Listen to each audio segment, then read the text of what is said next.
Hey.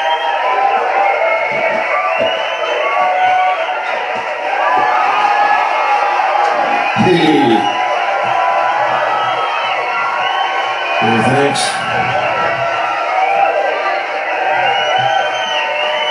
Thanks.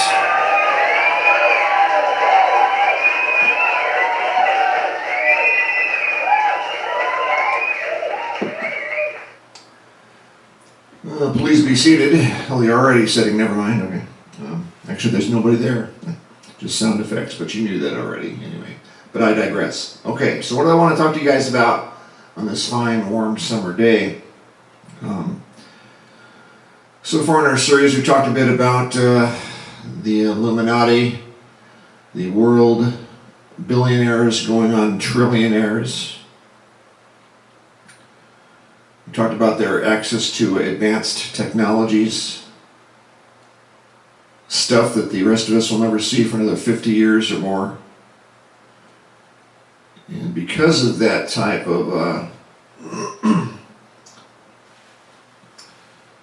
flying first class around the world each and every day with your head indeed in the clouds, literally, they don't think like most of the rest of us. Obviously they would not.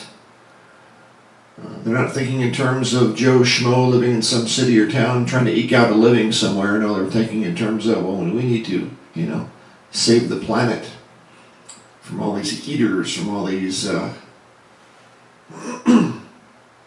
uninitiated parasites. Once again, I digress, but I also talked about technologies. Sometimes we get a very brief glimpse of such technologies.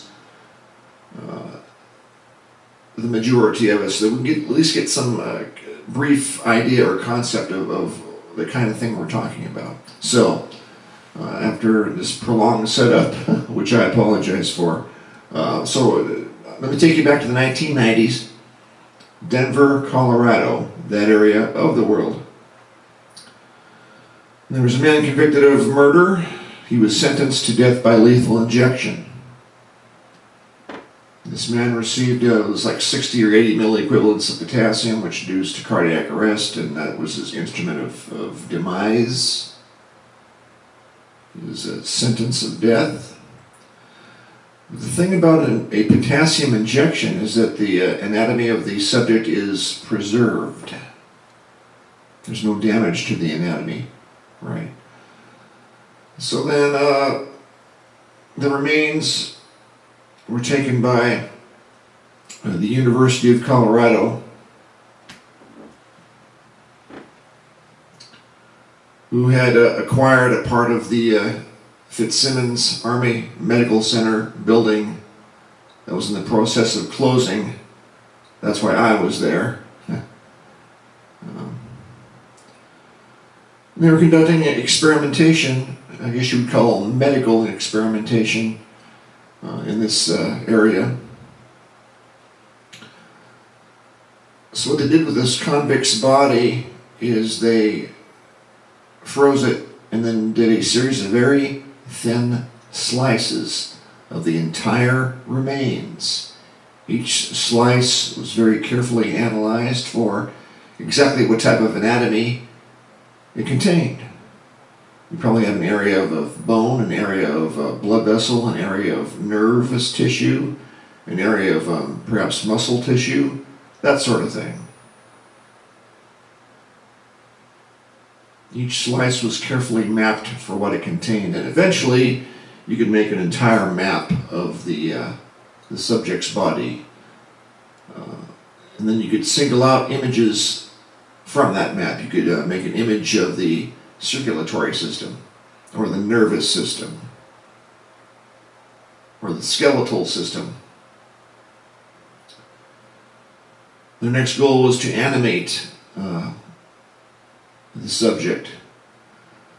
Now, at the time I saw these experiments, this is like nearly 20 years ago, all they had was just an image of the subject laying on an exam table.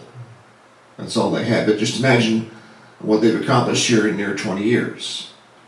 Their goal was, as they said, to animate, you'd be able to animate just the nervous system if you wanted, or the skeleton if you wanted. Okay.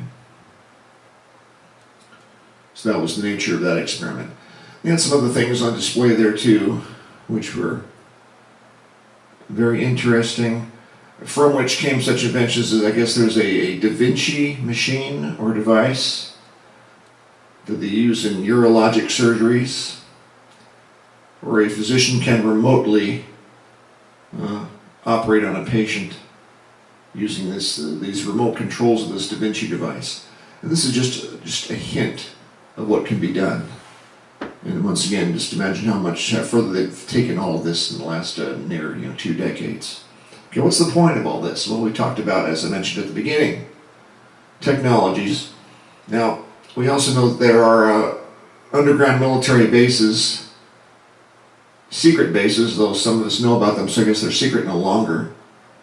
But there are multiple bases in the southwestern U.S. and probably all over the world, actually. And experimentation is being done in a number of areas. Experimentation that is kept secret from the American public. Why is that?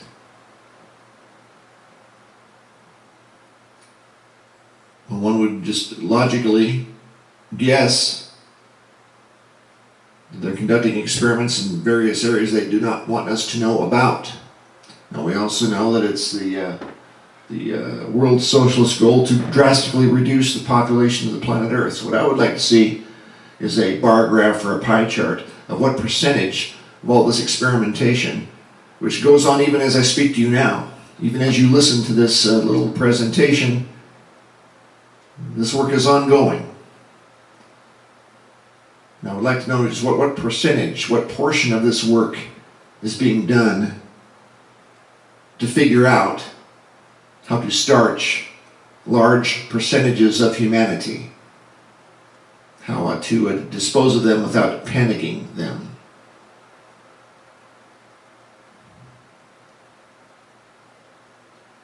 Just a few of my thoughts for you on this beautiful June day, and I wish you all well.